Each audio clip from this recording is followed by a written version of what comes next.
नमस्कार दोस्तों, स्वागत है आप सभी का आपके अपने YouTube channel all exam guide गुरु पर। दोस्तों, आज का वीडियो बहुत खास होने वाला है। आज के इस वीडियो में मैं आपके लिए 100 वो प्रश्न लेकर आया हूं जो कि सरकारी एग्जाम में रिपीट पर पूछे जाते हैं। ये क्वेश्चंस आप अगर रट लेते हैं तो ये समझ लीजिए इनमें से एक ना एक प्रश्न आपके लिए स्क्रीन पर जरूर देखने को मिलेगा। लास्ट पिछले 25 सालों में जो भी सरकारी एग्जाम हुए, चाहे वो रेलवे हो, एसएससी हो या आपके स्टेट गवर्नमेंट के जॉब हो, उनसे रिलेटेड एग्जाम में पूछे गए क्वेश्चंस में से 100 क्वेश्चन टॉप 100 इस वीडियो में मैं आपके लिए लेकर आया हूं। इनको आप देख लीजिए, याद कर लीजिए और अपने दोस्तों के साथ ज़रूर शेयर कर दीजिएगा, क्योंकि ये क्वेश्चंस पूछे ही जाते हैं 101%। स्टार्ट करते हैं वीडियो। सबसे पहला प्रश्न, कैनेडियन पैसिफिक रेलवे किसके मध्य चलती है? तो कैनेडियन पैसिफिक रेलवे जो है वैंकूवर और हैलिफैक्स के मध्य चलती है। जापान में होन्शु नामक द्वीप किसके लिए प्रसिद्ध है? तो जापान में होन्शु नामक द्वीप जो है तेल के लिए प्रसिद्ध है। भारत में किस गवर्नर जनरल को स्थायी स्वशासन का पिता कहा गया था? तो भारत में गवर्नर जनरल लॉर्ड रिपन को स्थानीय स्वशासन का पिता कहा गया था। 1935 में संविधान सभा का सुझाव किसने प्रस्तावित किया था? तो 1935 में संविधान सभा का सुझाव एम.एस. रॉय ने प्रस्तावित किया था। वर्तमान कंप्यूटिंग में समस्त विश्व में कौन सा कोड प्रयोग किया जाता है और स्वीकार्य है? तो वर्तमान कंप्यूटिंग में ASCII कोड जो है प्रयोग किया जाता है और ये स्वीकार्य कोड है। नेक्स्ट क्वेश्चन देखते हैं। व्हेन द रिवर्स स्लीप उपन्यास किसके द्वारा लिखा गया है? तो व्हेन द रिवर्स स्लीप ये उपन्यास स्टेरीन कायर के द्वारा लिखा गया है। नेक्स्ट क्वेश्चन देखते हैं क्या पूछा गया है। प्रत्येक वर्ष कितने नोबेल पुरस्कार दिए जाते हैं? तो प्रत्येक वर्ष 6 नोबेल पुरस्कार दिए जाते हैं।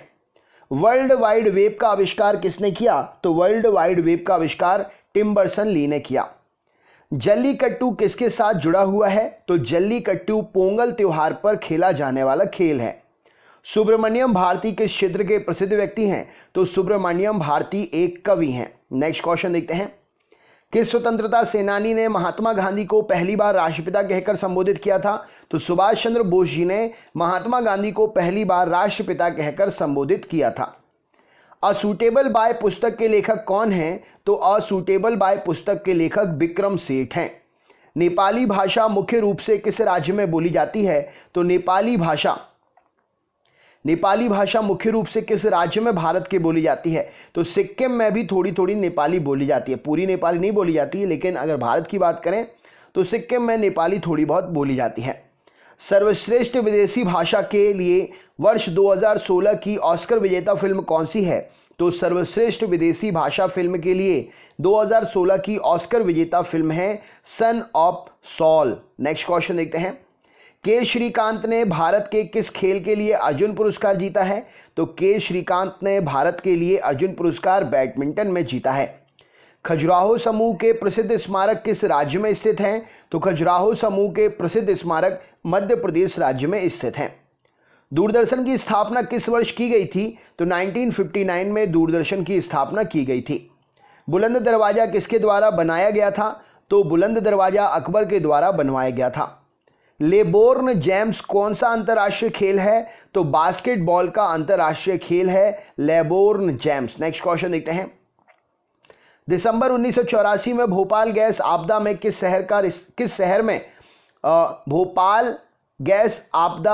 गैस का रिसाव हुआ था? तो 1984 दिसंबर में भोपाल गैस आपदा में मिथाइल आइसोसाइनाइड गैस का रिसाव हुआ था।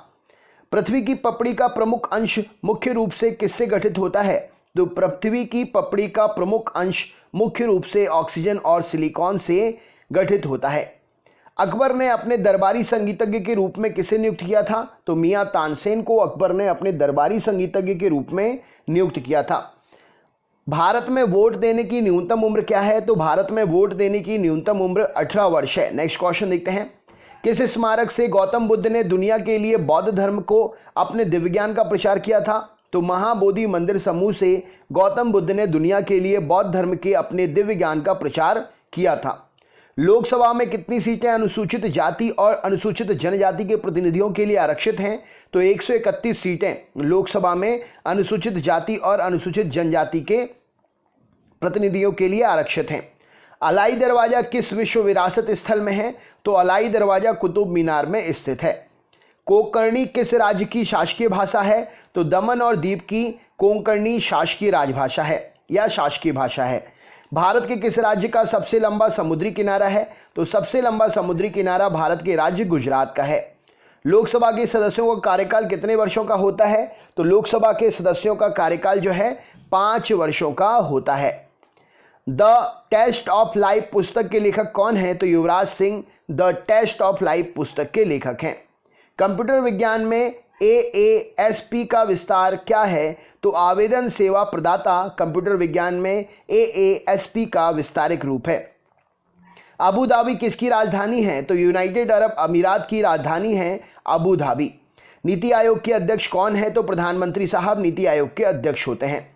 माई ट्रुथ नामक पुस्तक के लेखक कौन हैं? तो इंदिरा गांधी जी के द्वारा माई ट्रुथ नामक पुस्तक लिखी गई है। तेरताली किस राज्य का लोकनृत्य है? तो राजस्थान का लोकनृत्य है तेरताली। भारतीय संविधान कितने शब्दों का बना हुआ है? तो 1,17,369 शब्द में है भारतीय संविधान बना हुआ है। 2016 की विंबलडन प्रतियोगिता में पुरुष एकल का खिताब किसने जीता था? तो एंडी मरे ने 2016 की विंबलडन प्रतियोगिता में पुरुष एकल का खिताब जीता था। पणजी किस भारतीय राज्य की राजधानी है? तो पणजी गोवा भारतीय राज्य की राजधानी है। औरंगजेब किसका पुत्र था? तो औरंगजेब शाहजहां का पुत्र था। लोकसभा के पहले स्पीकर कौन थे? तो जीवी मावलंकर जी लोकसभा के पहले स्पीकर थे। पंचमहल किसमें स्थित है? तो फतेहपुर सीकरी में पंचमहल स्थित है। माले किसकी राजधानी है? तो मालदीव की राजधानी है माले। कौन सा भारत का सबसे पहला और एकमात्र केंद्र शासित प्रदेश है जहां का सारा कामकाज पूर्णतः सौर ऊर्जा से संचालित होता है? तो दीव भारत का एकमात्र ऐसा केंद्र शासित प्रदेश है जहां का सारा काम पूर्णतः सौर ऊर्जा से संचालित होता है। किसने हनोवर किसने हनोवर से आयोजित अंतर्राष्ट्रीय शूटिंग प्रतियोगिता में 10 मीटर महिला एयर पिस्टल मुकाबले में स्वर्ण पदक प्राप्त किया है? तो हिना सिद्धू ने हनोवर में आयोजित अंतर्राष्ट्रीय शूटिंग प्रतियोगिता में 10 मीटर महिला एयर पिस्टल मुकाबले में स्वर्ण पदक हासिल किया। 144 डिग्री नॉर्थ अक्षांश किस किस के बीच सीमांकन करती है? तो अमेरिका और कनाडा के बीच में 144 डिग्री नॉर्थ अक्षांश सीमांकन करती है। एक अंतर्राष्ट्रीय आंदोलन जिसका उद्देश्य पर्यावरण समस्या के संबंध से होकर विश्व को बचाना है वो कौन सा है? तो ग्रीन पीस एक ऐसा आंदोलन है जिसका उद्देश्य पर्यावरण की समस्या से संबंधित सभी विश्व को बचाना है, सभी देशों को पर्यावरण संरक्षण के बारे में जागरूक करना है। नेमसेक पुस्तक के रचयिता कौन है? तो नेमसेक पुस्तक के रचयिता झुंपा लाहिरी जी हैं।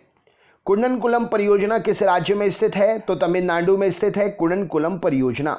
नेक्स्ट क्वेश्चन, विजयनगर राज्य किस नदी के किनारे स्थित है? तो विजयनगर राज्य तुंगभद्रा नदी के किनारे स्थित था। बाल विहार प्रणाली के संस्थापक कौन थे? तो बाल विहार प्रणाली के संस्थापक फ्रोबेल थे। एक सामान्य त्रुटि का पता लगाने के लिए CRC कोड का पूर्ण नाम क्या है? तो साइकिल रेडुंडेंसी कोड CRC का फुल फॉर्म हो जाएगा। टेस्ट क्रिकेट में 13 शतक बनाने वाले प्रथम भारतीय क्रिकेटर कौन है? तो वीरेंद्र सहवाग टेस्ट क्रिकेट में 13 शतक बनाने वाले पहले भारतीय हैं। नेक्स्ट क्वेश्चन देखते हैं, भारत के राष्ट्रीय सर्वेक्षण और मानचित्र संगठन को विज्ञान और प्रौद्योगिकी विभाग के तहत कब स्थापित किया गया था? तो 1767 में भारत के राष्ट्रीय सर्वेक्षण और मानचित्र संगठन को और विज्ञान एवं प्रौद्योगिकी विभाग को स्थापित किया गया था। सर्वे मैप 45D/7 के अंतर्गत कौन से राज्य आते हैं? तो ये राज्य गुजरात और राजस्थान हैं जो सर्वे मैप 45D/7 के अंतर्गत आते हैं। उत्तर प्रदेश में टेहरी बांध परियोजना किस देश के सहयोग से पूरी की जाएगी? तो सोवियत संघ के सहयोग से उत्तर प्रदेश में टेहरी बांध परियोजना पूरी की जाएगी। सिविल सेवा किसके शासनकाल में प्रारंभ की गई थी? तो लॉर्ड कॉर्नवालिस के काल में सिविल सेवा प्रारंभ की गई थी। किस दिन राष्ट्रीय मतदाता दिवस मनाया जाता है? तो हर साल 25 जनवरी को राष्ट्रीय मतदाता दिवस मनाते हैं।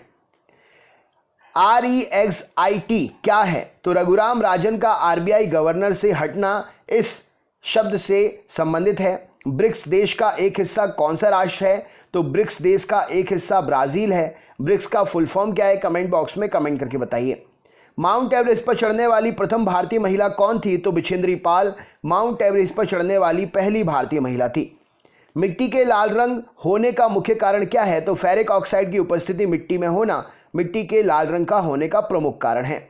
शून्यकाल का अर्थ क्या है? तो जब कोई अति महत्वपूर्ण विषय पर चर्चा के लिए प्रश्न उठाया जाता है, जब कोई अति महत्वपूर्ण विषय चर्चा के लिए उठाया जाता है तो वो शून्यकाल के अंतर्गत आता है।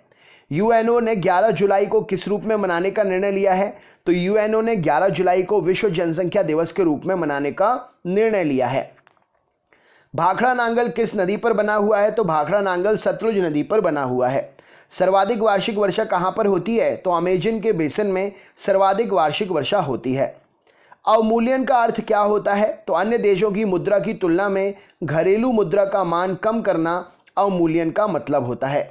भारत का सबसे कम जनसंख्या वाला राज्य कौन सा है? तो भारत का सबसे कम जनसंख्या वाला राज्य है सिक्किम।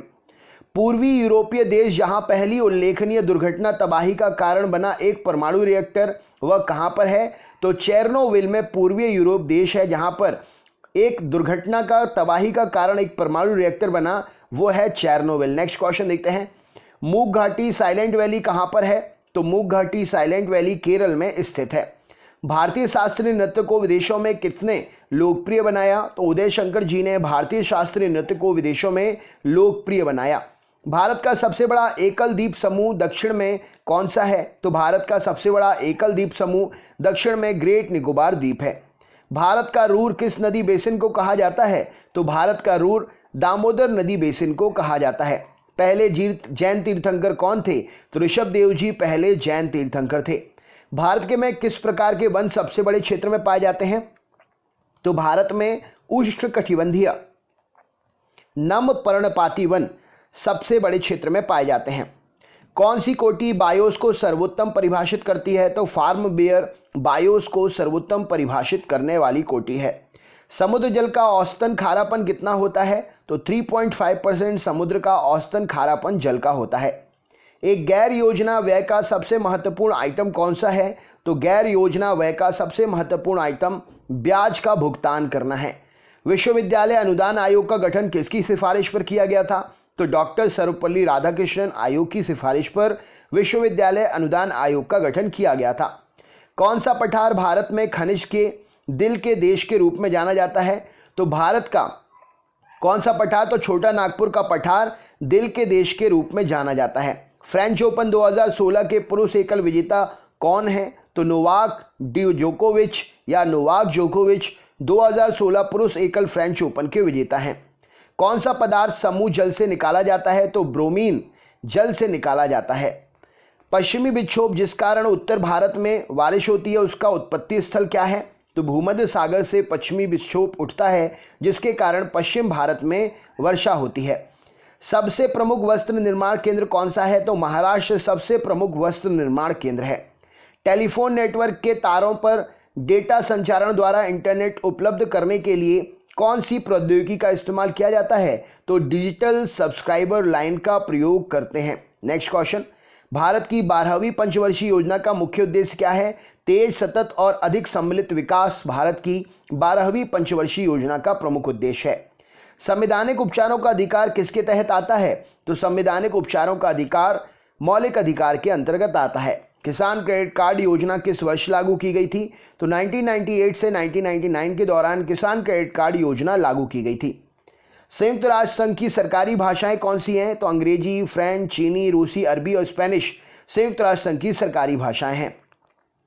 किसे प्रोत्साहन देने के उद्देश्य से 1995 में मध्याह्न योजना चलाई गई? तो प्राथमिक शिक्षा का सार्वभौमिकरण करने के लिए प्रोत्साहित करने के लिए 1995 में मध्याह्न योजना भोजन की चलाई गई। रास बिहारी बोस द्वारा संगठित भारतीय स्वतंत्रता लीग किस संगठन का एक अग्रदूत था? तो भारतीय राष्ट्रीय फौज का भारतीय स्वतंत्रता लीग एक संगठन का अग्रदूत था। नेक्स्ट क्वेश्चन देखते हैं। कौन से महत्वपूर्ण व्यक्ति सभी तीनों गोलमेज सम्मेलन में भाग लिए थे?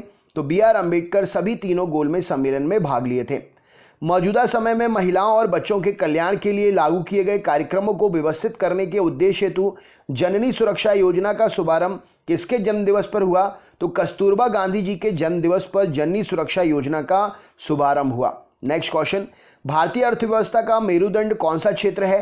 तो भारतीय अर्थव्यवस्था का मेरुदंड कृषि क्षेत्र को कहते हैं। इकोनॉमिक सर्वे किसके द्वारा प्रकाशित होता है? तो मिनिस्ट्री ऑफ फाइनेंस के द्वारा इकोनॉमिक सर्वे प्रकाशित होता है। राष्ट्रपति द्वारा राज्यसभा में कितने सदस्य मनोनीत किए जाते हैं? तो राष्ट्रपति के द्वारा राज्यसभा में 12 सदस्य मनोनीत किए जाते हैं। हंटर आयोग किसके विकास पर अधिक बल दिया था? तो हंटर आयोग ने प्राथमिक शिक्षा के विकास पर अधिक बल दिया था। विशाख दत्त द्वारा लिखित मुद्रा राक्षस की कौन सी भाषा है? तो विशाख दत्त द्वारा लिखी मुद्रा राक्षस की भाषा संस्कृत है। ध्यानचंद पुरस्कार में कितना नगद इनाम दिया जाता है? तो 5 लाख रुपए ध्यानचंद पुरस्कार में नगद इनाम दिया जाता है। पहला कठपुतली मुगल सम्राट कौन था? तो जहांगीर शाह पहला कठपुतली मुगल सम्राट था। मुगल साम्राज्य की नींव किसने रखी? कमेंट बॉक्स में कमेंट करके बताना है। आप में से अगर कोई भी चैनल पर नया है तो चैनल सब्सक्राइब कर लीजिए, बेल आइकन ऑन कर लीजिए। ये video practice set paper per day upload होते हैं। अगर आप जीके की लाइव क्लास ज्वाइन करना चाहते हैं तो सुबह 7 बजे और रात में 8 बजे जीके की लाइव क्लास होती है चैनल पर। आप हमसे लाइव जीके पढ़ने के लिए भी जुड़ सकते हैं। तो चैनल सब्सक्राइब कर लीजिएगा, बेल आइकन ऑन कर लीजिएगा, वीडियो को ज़्यादा से ज़्यादा शेयर करिएगा अपने ग्रुप में और अपने दोस्तों को भी ज़रूर सजेस्ट करिएगा चैनल के वीडियोस पढ़ने के लिए। इससे पहले वाली क्लासेस को देखने के लिए डिस्क्रिप्शन बॉक्स में लिंक है, लिंक पर क्लिक करके आप देख सकते हैं या कमेंट करें, हम आपके कमेंट पर लिंक शेयर कर देंगे। तो कैसा लगा वीडियो कमेंट बॉक्स में ज़रूर बताइएगा। स्पीड थोड़ी ज़्यादा थी इसीलिए, क्योंकि कम समय में ज़्यादा क्वेश्चंस कवर करने थे। तो चलिए मिलते हैं नेक्स्ट वीडियो में, जल्दी से आपका सिलेक्शन हो जाए यही शुभकामना है। बहुत बहुत धन्यवाद। आपका दिन शुभ हो।